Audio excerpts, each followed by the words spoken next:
Mari kita perhatikan sosok James Calloway, seorang direktur logistik asal Manchester yang berdiri termangu di depan gerbang D14 di Terminal 3. Pagi itu hari Selasa di akhir Oktober tahun 2024. Selama 6 tahun terakhir, pria ini telah melintasi bandara ini sebanyak 41 kali, membuatnya sangat mengenali setiap jengkal jalurnya. Dia hafal betul aroma khas koridor bebas bea, sudut jatuhnya cahaya matahari yang menembus langit-langit kaca megah, hingga jumlah langkah kaki dari pos pemeriksaan keamanan menuju zona keberangkatannya. Namun, saat dia mengeluarkan tiket pesawatnya dan mendongak, gerbangnya telah berubah. Bukan sekedar jadwal keberangkatan yang bergeser, melainkan seluruh koridor sepanjang 312 meter telah dialihkan secara diam-diam demi membagi kapasitas yang kian sesak. Detail sekecil itu mungkin tampak sepele bagi banyak orang. Namun disinilah letak kunci dari seluruh persoalan yang sesungguhnya. Bandara Internasional Dubai, yang di dunia penerbangan dikenal dengan kode DXB, berhasil melayani 87,7 juta penumpang sepanjang tahun 2023. Angka ini melampaui bandara manapun di planet ini, mengalahkan Heathrow di London, Atlanta di Amerika, hingga Beijing di Asia. Ini adalah hamparan aspal paling sibuk sepanjang sejarah penerbangan komersial global. Namun, di balik rekor fantastis yang selalu dibanggakan dalam siaran pers maskapai Emirates tersebut, ada sebuah fondasi yang secara perlahan dan sistematis mulai retak dari dalam. Hari ini, saya akan mengajak Anda menelusuri 3 lapisan kenyataan pahit yang sedang terjadi di balik kemegahan DXB. Kita akan mulai dengan menyingkap tekanan nyata yang kasat mata, namun selalu diabaikan oleh para petinggi di sana. Kedua, kita harus membedah kesalahan perhitungan struktural yang sudah tertanam di dalam sistem jauh sebelum lonjakan jumlah penumpang ini terjadi. Ketiga, dan yang paling krusial, adalah tentang apa yang akan terjadi ketika bandara yang menjadi tulang punggung perekonomian seluruh kawasan Teluk ini mulai mencapai batas maksimalnya. Sebuah batas yang tidak bisa lagi ditutupi hanya dengan pengumuman pembangunan terminal baru yang megah. Investigasi ini melibatkan keputusan-keputusan krusial yang membentuk wajah DXB saat ini. Angka-angka spektakuler di sini sebenarnya adalah alarm bahaya. Jika menyimak kisah ini hingga selesai, Anda akan paham mengapa bandara tersibuk di dunia ini bukanlah sebuah model ideal untuk ditiru. Kita sedang melihat sebuah kontradiksi besar yang cepat atau lambat pasti akan menghadapi titik jenuhnya. Anda yang menyaksikan tayangan ini mungkin sudah curiga bahwa sesuatu yang dibangun sebesar ini tidak akan bisa bertahan stabil selamanya. Dan dugaan Anda sepenuhnya benar. Mari kita bedah data yang sering dibanggakan itu, yaitu 87,7 juta penumpang pada tahun 2023. Rekor tersebut sebenarnya menyembunyikan fakta bahwa sistem ini berjalan pada kapasitas 118% dari batas amannya. Terminal 1 awalnya hanya dirancang untuk menampung 22 juta penumpang per tahun. Sementara Terminal 2 dipaksa melayani maskapai bertarif rendah dengan batas maksimal 15 juta orang. Dan Terminal 3 yang megah hanya didesain untuk menampung 43 juta penumpang setahun. Jika kita menjumlahkan seluruh kapasitas teoritis tersebut, maka total daya tampung resmi bandara ini sebenarnya hanya sekitar 75 juta penumpang per tahun. Kenyataannya, arus lalu lintas real pada tahun 2023 melampaui angka tersebut hingga hampir 13 juta penumpang. Dalam dunia teknik infrastruktur, celah berbahaya ini dikenal dengan istilah batas toleransi aman. Celakanya, DXB telah menghabiskan seluruh batas toleransi ini sekitar tahun 2021, masa yang seharusnya digunakan untuk pemulihan dan kalibrasi sistem saat arus lalu lintas udara sedang merosot. Alih-alih merawat sistem, pengelola justru memanfaatkan lonjakan acara Expo 2020 untuk mengacu operasional ke beban maksimal secara instan tanpa jeda istirahat bagi mesin-mesin mereka. Pernahkah Anda membayangkan bagaimana wujud nyata dari sebuah bandara besar yang kualitas operasionalnya sedang merosot tajam dari dalam? Ini bukan tentang gambar indah di brosur wisata, melainkan tentang pengalihan sepihak gerbang D14 tanpa pemberitahuan resmi kepada publik. Kondisi ini terlihat dari waktu tunggu taksi kedatangan yang melonjak dari 14 menit pada 2019 menjadi 31 menit pada 2023. Menurut data analisis mobilitas independen setempat, ban berjalan bagasi di Terminal 1 yang dipasang sejak awal tahun 2000-an kini berjalan 17% lebih lambat dari spesifikasi pabrik karena jadwal perawatan motor penggeraknya telah ditunda sebanyak 11 kali demi menjaga agar fasilitas tidak mati pada jam sibuk. Kenyataannya, hampir setiap jam di bandara raksasa ini selalu menjadi waktu tersibuk tanpa ada jeda bernapas bagi sistem. Ini memang belum bisa disebut sebagai krisis total, melainkan tahap awal dari apa yang diistilahkan para insinyur sebagai penurunan terkendali. Sistem ini masih berfungsi dan mencetak rekor baru, sembari menahan beban berat hingga tiba saatnya batas kekuatannya habis sama sekali. James Calloway, penumpang setia asal Manchester itu, menyadari ada hal yang janggal dalam kunjungan ke-42-nya pada Februari 2025. Ruang tunggu di Selasar B yang biasa ia gunakan, kini kehilangan kapasitas dari 420 kursi menjadi hanya 310 tempat duduk, dengan alasan renovasi palsu yang tak kunjung dimulai, bahkan setelah 4 bulan berlalu. Penyebab asli pengurangan kursi itu adalah perebutan ruang komersial, di mana area santai penumpang dikorbankan demi gerai retail mewah. Kursi istirahat diganti dengan lemari kaca pameran barang mewah. Ketika James menceritakan keanehan ini kepada rekannya yang mengelola logistik kargo di DXB, sang rekan hanya tertawa sinis dan berkata bahwa kekacauan sesungguhnya terjadi di landasan pacu. Operasional penerbangan di sana diatur lewat sistem slot waktu penerbangan yang sangat ketat. Pada 2023, utilitas slot DXB mencapai 96,4%, menyisakan margin kapasitas 3,6% saja. Sebagai perbandingan, Heathrow yang dikenal sangat padat di dunia hanya mencatat angka sekitar 92%. Di bandara sebesar DXB ini, ruang aman bagi kesalahan operasional hampir tidak ada lagi. Waktu tanggap untuk mengatasi kendala mekanis, keterlambatan pendaratan, atau cuaca buruk kini terpangkas habis hingga tidak menyisakan ruang bernapas bagi kru darat. Hal ini terbukti pada tanggal 3 Maret tahun 2024 ketika badai es langka menerjang wilayah metropolitan Dubai. Hanya dalam waktu 90 menit, kekacauan langsung meledak dengan 63 penundaan jadwal penerbangan dan 11 pengalihan pendaratan. Dampak berantainya meluas hingga 19 jam berikutnya. Pesawat-pesawat yang dialihkan ke Al Maktoum Internasional harus telantar di landasan pacu selama rata-rata 4 jam 20 menit sebelum tim penanganan darat tiba membantu. Penumpang yang sedang melakukan transit di DXB harus menelan pil pahit karena kehilangan penerbangan lanjutan mereka ke berbagai kota tujuan global seperti Nairobi, Manila, hingga Sao Paulo.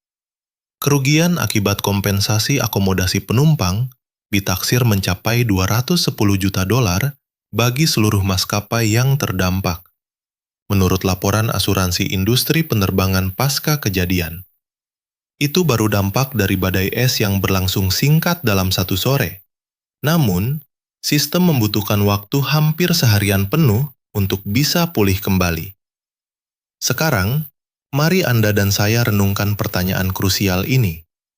Jika 1 kali badai saja merugikan $210 juta dan kekacauan 19 jam, apa yang akan terjadi jika krisisnya berlangsung selama 90 hari berturut-turut? Jawaban atas pertanyaan suram tersebut bukanlah sekadar teori kosong, melainkan sebuah fakta sejarah yang membawa kita pada analisis lapisan kedua dari rapuhnya sistem ini. Kejadiannya tercatat antara tahun 2014 hingga 2016, saat harga minyak mentah anjlok dan pertumbuhan penumpang di DXB merosot hingga ke angka 2,1% per tahun, setelah bertahun-tahun mengalami lonjakan 2 digit yang masif. Berbagai maskapai terpaksa melakukan negosiasi ulang jadwal penerbangan mereka demi bertahan hidup. Bandara ini memang tidak langsung sepi, namun rapuhnya sistem keuangan di balik kemegahannya mulai terpampang nyata. DXB sesungguhnya bukan sekedar bandara biasa, melainkan sebuah perwujudan fisik dari teori ekonomi nasional bahwa Dubai adalah gerbang tol konektivitas dunia. Melalui letak geografisnya yang strategis di persimpangan benua Eropa, Asia, dan Afrika, Dubai memposisikan dirinya sebagai perantara utama yang meraup untung dari setiap pergerakan manusia antar benua. Selama bertahun-tahun lamanya, teori gerbang tol ini terbukti sangat sukses, menghasilkan pundi-pundi kekayaan yang melimpah bagi mereka. Namun, sistem bisnis gerbang tol hanya akan berhasil jika rute jalan yang Anda miliki tetap menjadi pilihan utama bagi para pengguna jalan. Sedangkan saat ini, peta rute penerbangan dunia sedang mengalami pergeseran besar-besaran. Munculnya teknologi pesawat jet jarak sangat jauh seperti Airbus A350XWB dan Boeing 777X, kini memungkinkan penerbangan langsung tanpa perlu transit di wilayah Teluk lagi. Sebagai contoh nyata, maskapai Qantas kini menjalankan layanan khusus tanpa henti dari Sydney langsung menuju London tanpa ada jeda pendaratan di tengah jalan. Langkah serupa juga diambil oleh Singapore Airlines yang terbang langsung tanpa transit dari Singapura menuju kota New York. Setiap kali rute penerbangan langsung tanpa transit baru dibuka, maka pasar transit yang selama ini menghidupi DXB akan terus tergerus secara perlahan namun pasti. Mari kita tengok kisah perjalanan pria Menon, seorang manajer penjualan farmasi asal Bangalore, India, untuk memahami dampak nyata dari perubahan global ini. Antara tahun 2018 hingga 2022, perempuan ini telah melintasi DXB sebanyak 14 kali hanya untuk transit menuju Eropa. Mari kita bedah investigasi yang dimulai pada Januari 2024. Pria memesan penerbangan langsung dari Bengaluru ke Frankfurt dengan Lufthansa. Jarak 12 jam, point-to-point tanpa transit ataupun ruang tunggu. Di forum aviasi, ia mencatat bahwa ia tidak merindukan koneksi penerbangan, melainkan sensasi melintasi pusat dunia. Pria hanyalah satu data. Namun, jika pria dikalikan dengan 20 juta penumpang transit tahunan di DXB, ini menjadi pergeseran struktural yang nyata. Disinilah investigasi kita menemui titik krusial. Rencana mengatasi kapasitas DXB telah ada di dokumen sejak 2012. Bandara Al Maktoum di dekat Jebel Ali dirancang menjadi bandara terbesar di bumi saat beroperasi penuh nanti. Target awal untuk pengembangan fase pertama dipatok pada angka 100 juta penumpang setiap tahunnya. Pada kapasitas penuh, proyeksinya mencapai 260 juta penumpang. Angka fantastis yang membuat hub global lain tampak seperti bandara perintis. Nilai investasinya menelan biaya hingga puluhan miliar dolar dengan lini masa yang berulang kali mundur. Hingga akhir 2024, Al Maktoum hanya menangani sebagian kecil dari lalu lintas komersial udara. Volume terminal penumpangnya setara dengan apa yang diproses DXB dalam waktu 1 minggu saja. Sektor kargo memang sudah berjalan stabil, namun layanan penumpangnya masih dalam tahap embrio yang sangat jauh dari rencana megah semula. Penundaan demi penundaan terus membayangi migrasi fungsi hub utama dari DXB ke Al Maktoum. Meski rencana ini berulang kali diumumkan tanpa tanggal operasional yang pasti. Apakah Anda akan berani menginvestasikan rantai logistik lewat bandara yang rencana suksesinya tidak jelas? Atau Anda akan mulai mengalihkan rute secara diam-diam sebelum ketidakpastian ini menjadi masalah nyata bagi Anda? Pertanyaan kritis inilah yang kini mulai dibahas secara privat oleh para operator kargo, aliansi maskapai, dan manajer perjalanan korporat.